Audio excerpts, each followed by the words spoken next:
तहरीक Istiklal का था, मुस्लिम league का नंबर नहीं था। बिल्कुल। तो उन्होंने मुझे कहा कि भाई आप ये छोड़ दें।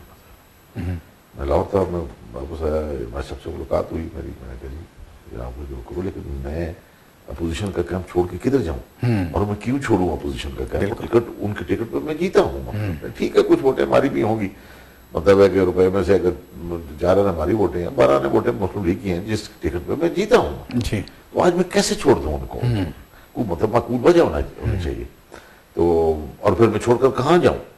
तो क्या पॉलिटिकल कैरियर एट स्टेक है, पॉलिटिकल कैरियर एट स्टेक है, इधर अपोजिशन है, उधर गवर्नमेंट बैठी हुई है, तो मैं ये छोड़ के तो फिर गवर्नमेंट ही उधर भी मैं जा सकता हूँ। मतलब तीसरी मुझे भी इन्होंने मुझे भी कहा, और जो एक दूसरा रुकन था, तारक नाम था उसका, वो बसरूर या कहाँ से, इधर सियालकोट की किसी तहसील से जीता था, तो उसको भी कहा। तो वो तो उसने तो उसी दिन छोड़ दिया, और जिस दिन वो छोड़ा उसने उसी दिन वो मिनिस्टर बन गया, मतलब वो चला गया जम मार के।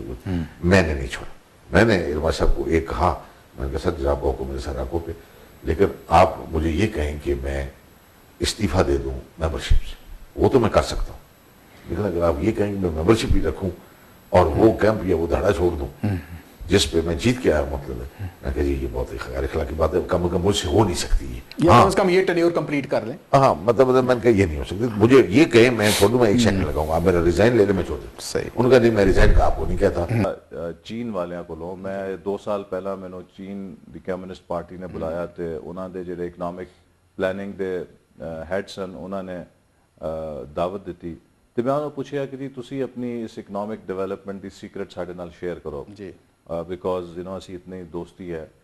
उन्होंने हंस के कहा कि भी मैं तो इस मौजू पर एक अच्छी खासी लंबी तकरीर भी कर सकते हैं और बहुत सोफिस्टिकेटेड जो टेक्निकल जबान जो आंसर दे सकते हैं, लेकिन मेरे नज़दीक उन्होंने कोई अहमियत नहीं है।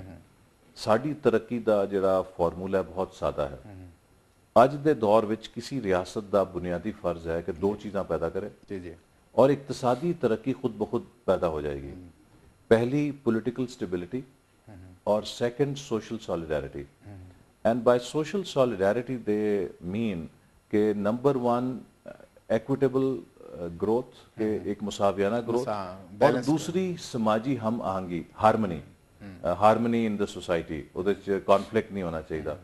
अगर तुसी एक समाजी वहदत और हम आहंगी पैदा करो और सियासी इस्तेकाम पैदा कर दो, तो अज दी ग्लोबल वर्ल्ड का एक एडवांटेज है कि सरमाया पूरी दुनिया तो मकनातीस जिस तरह खिंचता है, और जिस तरह की एक मिसाल है कि तुसी एक पुरसकून झील किते भी होएगी, ते परिंदे दूर दूर तो उस पुरसकून पानी के उत्ते आके बैठ जाएंगे, लेकिन तुसी उस पानी जरा जिहा पत्थर सिटोगे तो दौड़ जाएंगे।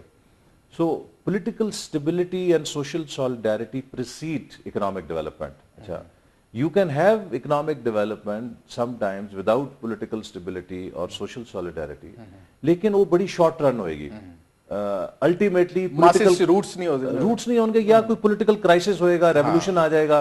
जिस तरह इंडोनेशिया तुसी देखो कि तकरीबन 3 decades they had double digit growth, लेकिन उत्थे जदों डिक्टेटरशिप खत्म हुई, एक पॉलिटिकल क्राइसिस आया, उसने उन्होंने 10-15 साल पीछे सिट देता, उस क्राइसिस ने फाउंडेशन दिला देती।